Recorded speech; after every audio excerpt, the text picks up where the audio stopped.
Good evening, ladies and gentlemen, and welcome to another episode of Naked Dark Souls, the series in which I, Mr. Pan17, attempt to defeat Dark Souls, all while naked.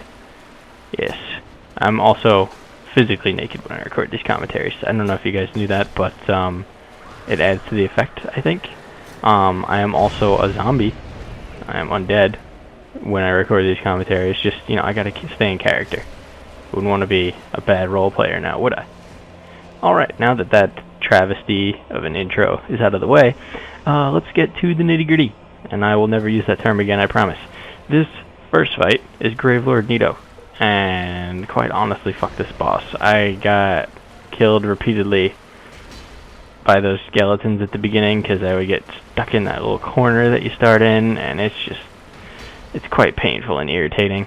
And then he does this little curl into a ball and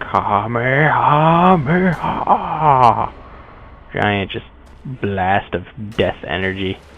It's quite painful actually, and all of his abilities seem to inflict you with the toxic status, and that sucks because I have no poison resist at all because I'm naked.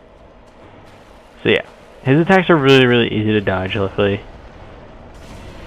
Except when that happens. But the poison status isn't really all that bad. You just kind of have to bear with it. And right here, I thought I was screwed, because the whole point of me fighting where I am is so I don't aggro those giant skeletons, which I thought I was going to do. But I did not. And luckily, Gravelord Nito has a ton of time for you to hit him after all of his attacks, and that's what I do right there. And then he lets out this giant nonsensey painful thing. But yeah, the move that is very difficult about this boss is that thing you saw me get hit by with the spike that came out of the ground. That move is very hard to dodge, and it hurts and afflicts you with poison, because why the hell not? But yeah, you can't probably hear it because I'm talking, but when he does that ability, there's like this scream in the background, roughly. And when he does that, a couple of seconds later is when the spike comes up. So it is dodgeable, but it's not easy. Anyway, I finally take him down right here after what seems like countless tries, and I'm very happy about that. This next segment is a really cool thing. When I killed that wolf, I got the ring called the Covenant of Artorias, and to do what I just did, the jump into the abyss, you have to have that ring equipped. So that's kind of cool.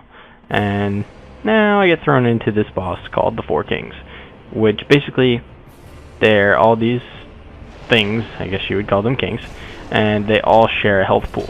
As you can see, this one is taking more damage. Like, this specific king is taking more damage than their health pool has left by far. But there you go. In fact, I just killed one. But there's still another one, and the boss still has HP.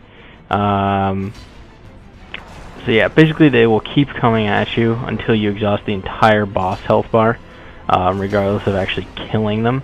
The cool thing about this fight is they do very little damage when you're really close to them. So the idea is to get up on that and just smack that. Yep, I'm using my trusty Black Knight Greatsword still, and it is working quite well. The basic idea of this fight is to kill the king as fast as you possibly can, because obviously when there's multiple of them at a time, it's way harder to fight them. So what I'm trying to do here is just dodge, and then any downtime they have, just get in some hits. And even if you get hit a little bit, it's really not that big a deal, because like I said, when you're in melee, their attacks do very little damage, so it's not that big a deal. And as you can see, even with no armor on, I'm just kind of eating their attacks, which worked out pretty well. I kind of expected this boss to be near impossible without armor, but I was quite wrong. As you can see, rolling along, killing some kings, 'cause that's how I do. But yeah, this is probably the video before the last video, and by probably I mean absolutely definitely, because This is the fourth and final boss that I need to fill up the Lord Vessel, which I was talking about in the last episode if you missed it.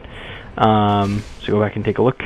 And here you can see the kings dying in anguish as I defeat them all with my big old sword. And that will be that for this episode. So I will see you guys next time. Peace out.